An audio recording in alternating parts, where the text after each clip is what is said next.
Hello, my name is Ivan Richmond. I'm the author of a book called The Religion of Good.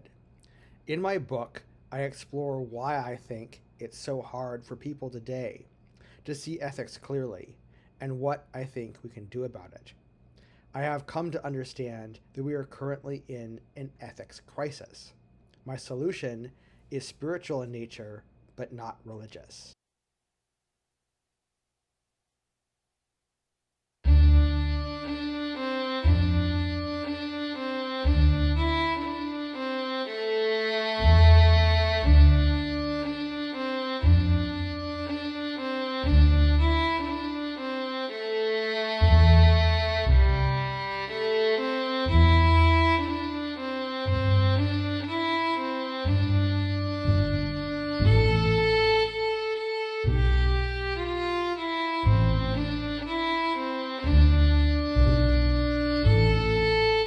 Last two videos on the series on the ethics crisis, I discussed why I think that neither dogma nor reason work as valid means for coming to ethical conclusions.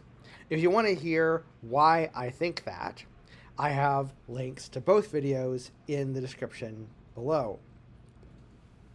In this third video on my series on the ethics crisis, I'm going to talk about intuitive approaches to ethics and why I don't think those work either, unless something else is added. Stay tuned. So let's start with basic intuition. Some people say just follow your heart, but it doesn't work. The problem is, what if my intuition is different from yours? You see, it's a black box. I mean, with reason, at least we can have a polite conversation about how we've differed in different premises and different definitions and things. And we may not get anywhere with it, as I explained in my last video, but at least we'll have a conversation about it.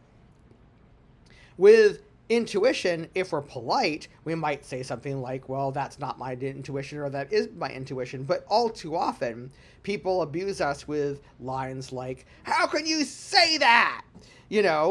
And I think we're on the right track, though.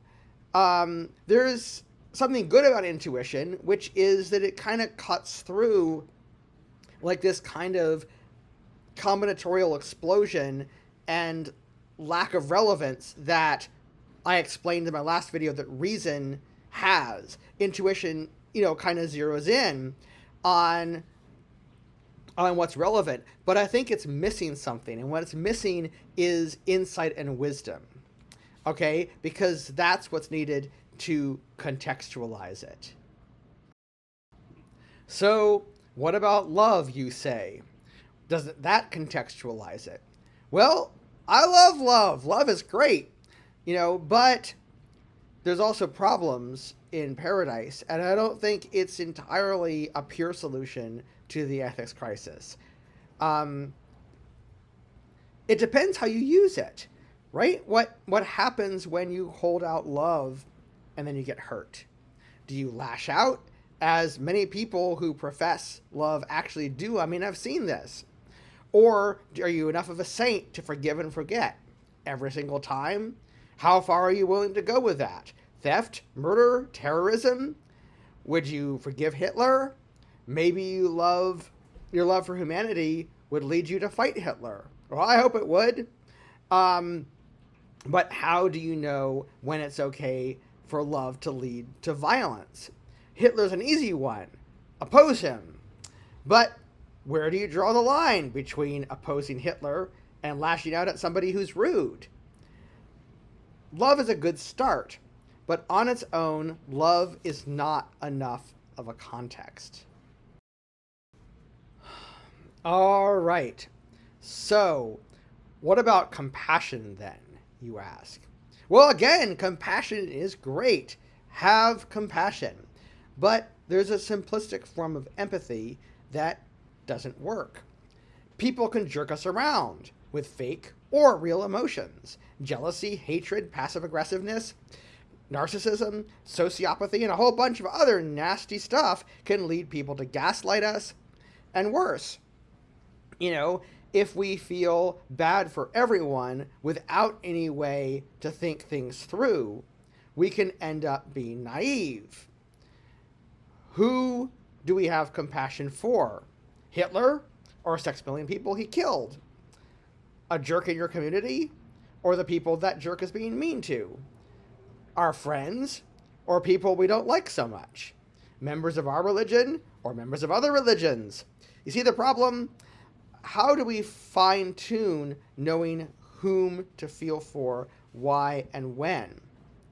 More insight and wisdom are needed, I think, in order for compassion to work as a workable system. Because the problem is, I've had this happen where people's emotions can be real. Doesn't mean that they get to be jerks to us, right? People's emotions can be fake. People's emotions can be all sorts of things. Like, people can jerk you around.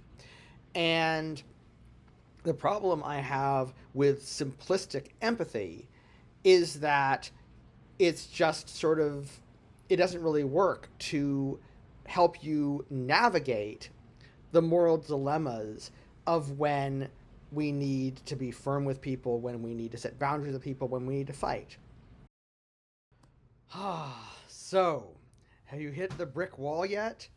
This is where I hit the brick wall too. And that's the ethics crisis.